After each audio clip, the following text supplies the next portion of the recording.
परंपरा के नाम पर किसी के सामर्थ्य का अपमान करने वाले महाराज ध्रुपद, मैं हस्तिनापुर का युवराज आपको प्रश्न करता हूं, क्या योजना है आपकी?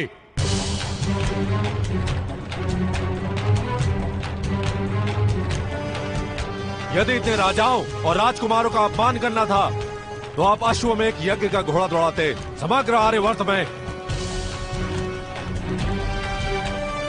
जिससे आपके सामर्थ्य का प्रमाण भी मिल जाता सबको।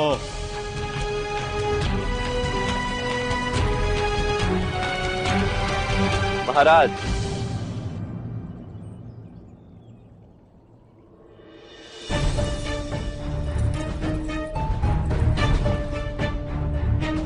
युवराज दुर्योधन, अपनी पुत्री के भविष्य की चिंता करना ये पिता का अधिकार भी है और उत्तरदायित्व भी।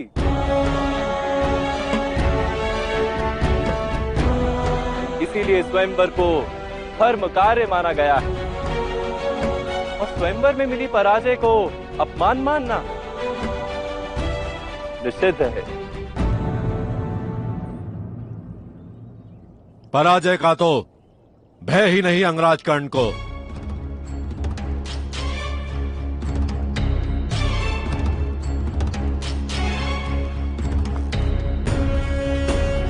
प्रतियोगिता में भाग लेने के अधिकार को छीन लेने को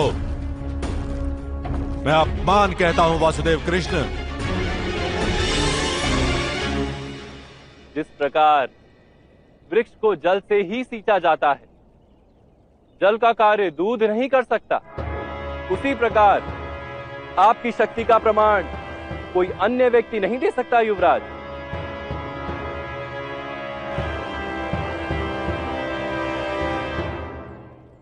पर उसकी अपनी शक्ति का प्रमाण तो मेरा मित्र दे ही सकता है।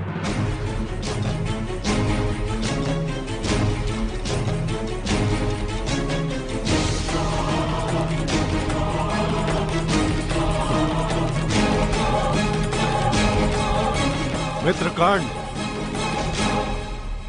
उठाओ धनुष, लक्ष्य भेद करो।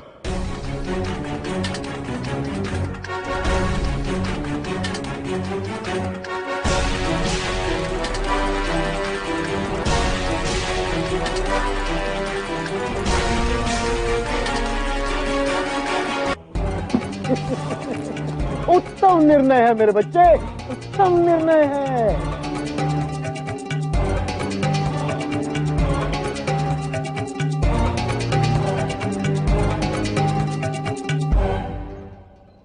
हाँ महाराज ध्रुपद, मेरा मित्र अंक का राजा है, अधिकार है उसे इस प्रतियोगिता में भाग लेने का।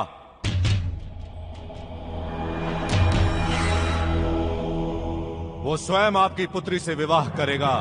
धर्मे च अर्थे च कामे च मोक्षे च भरतर्षभा।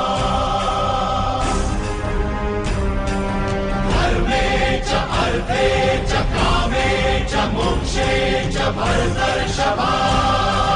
यदि हस्ति तदन्यत्र जनहस्ति न तद्क्वचित्।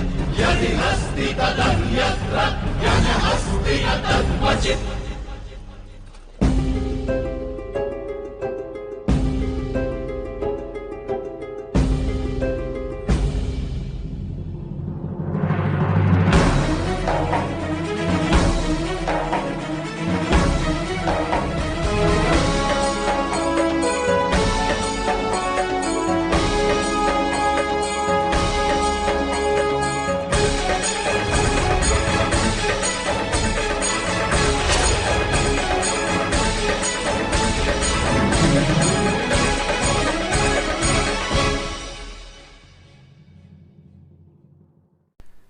जब कर्ण को प्रतियोगिता में भाग लेने से रोका जाता है, तब दुर्योधन कहता है कि महाराज द्रुपद, आपकी क्या योजना है?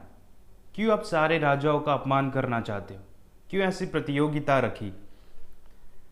तब श्री कृष्ण भगवान कहते हैं कि अपने पुत्री के भविष्य की चिंता करना ये पिता का दायित्व भी है, उत्तरदायित्व भी है, कर्तव्य भी है, अधिकार भी है।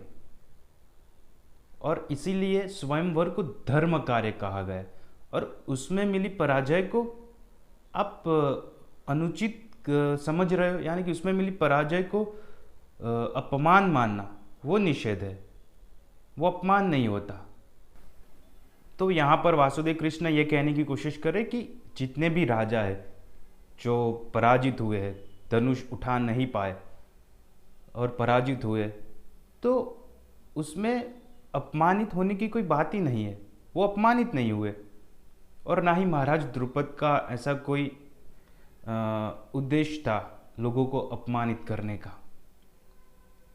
उनको तो सिर्फ अपनी पुत्री के लिए एक सर्वश्रेष्ठ व्यक्ति को ढूंढना है और ये तो धर्म कार्य है।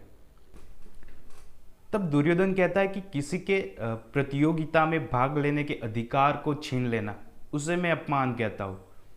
तब श्री कृष्ण भगवान बहुत बड़ी बात कहते हैं कि जिस प्रकार वृक्ष को सिर्फ पानी से ही सिंचा जाता, पानी का कार्य दूध नहीं कर पाता, उसी प्रकार आपकी शक्ति का प्रमाण कोई और कैसे दे सकता है। यानी कि आपकी शक्ति का प्रमाण अंगराज कर्ण नहीं दे सकती, आपको ही देनी होगी आपकी शक्ति का प्रमाण। बहुत बड़ी बात कह दी उन्होंने।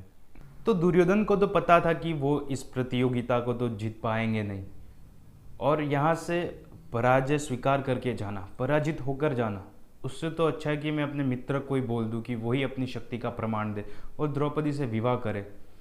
तो उन्होंने ये कहा कि मेरा मित्र अपनी शक्ति का प्रमाण देगा और वो खुद द्रौपदी से विवाह करेगा।